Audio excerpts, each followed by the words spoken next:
আজ অভয়ের বিচার না পাওয়ার 22তম দিন। বিচারের আশায় আমাদের ধৈর্যের পরীক্ষা চলছে। আগামী 5ই সেপ্টেম্বর মহামান্য সুপ্রিম কোর্টে পরবর্তী শুনানি। সেই শুনানিতে আমাদের ওয়েস্ট বেঙ্গল জুনিয়র ডক্টরস ফ্রন্টের তরফে প্রতিনিধিত্বের জন্য আমাদের এই সংগঠনের দ্রুত নথিভুক্তকরণ প্রয়োজনে আজ আমরা স্বাস্থ্য ভবনের দ্বারস্থ হই। কিন্তু দুর্ভাগ্যবশত এ ব্যাপারে তাদের থেকে আমরা কোনো সহযোগিতা পাইনি। এ থেকে আমাদের মনে হয়েছে যে স্বাস্থ্য ভবনও চায় না আমাদের বক্তব্য, আমাদের আওয়াজ সুপ্রিম কোর্ট অব্দি পৌঁছয়। কিন্তু এই আন্দোলন আজ যে রূপ ধারণ করেছে এবং যেভাবে সর্বস্তরের মানুষ এতে অংশ নিয়েছেন, তাতে আমাদের দৃঢ় বিশ্বাস আমাদের এই আওয়াজ সর্বোচ্চ বিচারালয় অব্দিও পৌঁছেছে। সমাজের সর্বস্তরের মানুষের সমর্থন পেয়ে বিচারের দাবিতে আজ আমরা আরো বেশি প্রস্তুত। এর পাশাপাশি Medinipur medical college, SSKM, Bardhaman medical college সহ বিভিন্ন মেডিকেল কলেজের ছাত্রছাত্রী, জুনিয়র ডাক্তাররা দীর্ঘদিন ধরে চলে আসা দুষ্টচক্রের ভয়ে রাজনীতি এবং দুর্নীতির বিরুদ্ধে আওয়াজ ওঠাচ্ছেন, অভিযোগ করছেন কর্তৃপক্ষের কাছে। এরপরেও এই অভিযোগকারীদের ভয় দেখানোর চেষ্টা চলছে থ্রেট কালচার, কিছুটা হলেও কর্তৃপক্ষের মদতে। আমরা দৃঢ়ভাবে জানিয়ে দিতে চাই, ভয় দেখিয়ে এই আন্দোলন বন্ধ করা যাবে না। এই ভয়ের রাজনীতি বন্ধ না করে আমাদের এই আন্দোলন থামবে না।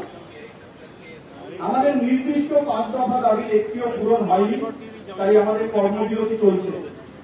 এর পাশাপাশি আগামী দিনে আমরা কিছু কর্মসূচি নিয়েছি। আগামীকাল থেকে WBJDF এর উদ্যোগে আমরা শুরু করছি দৈনিক টেলিমেডিসিন পরিষেবা অভয়া ক্লিনিক, প্রতিদিন সকাল 10টা থেকে দুপুর 2টো। এই বিবৃতির সাথে আমরা 4টি হোয়াটসঅ্যাপ নাম্বার দিচ্ছি, যাতে যোগাযোগ করে এই পরিষেবা পাওয়া যায়।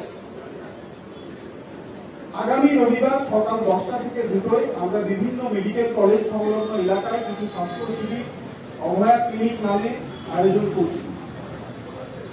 আমাদের 5 দাবির মধ্যে একটি মুখ্য দাবি পুলিশ কমিশনারের পদত্যাগ এবং প্রয়োজনে তাকে তদন্তের আওতায় আনা।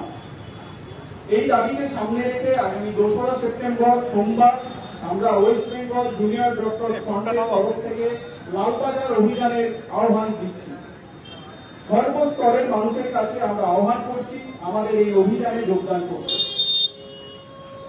দীর্ঘদিন ধরে তদন্তের কোনো অগ্রগতি না দেখে আমাদের মনে হয়েছে আমরা অবিচারের অন্ধকারে ডুবে আছি। আগামী 5 তারিখ সুপ্রিম কোর্টের শুনানির দিকে তাকিয়ে আছি আমরা, তাকিয়ে আছে গোটা দেশ, গোটা বিশ্ব।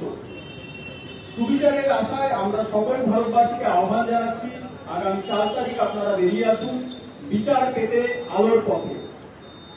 ওই দিন বুধবার রাত 9টা থেকে 10টা অবধি ঘরের আলো বন্ধ করে মোমবাতি বা প্রদীপ নিয়ে বাইরে আসুন, মানববন্ধন করুন এবং অভয়ার ন্যায় বিচারের দাবিতে আমাদের আন্দোলনের পাশে এসে দাঁড়ান।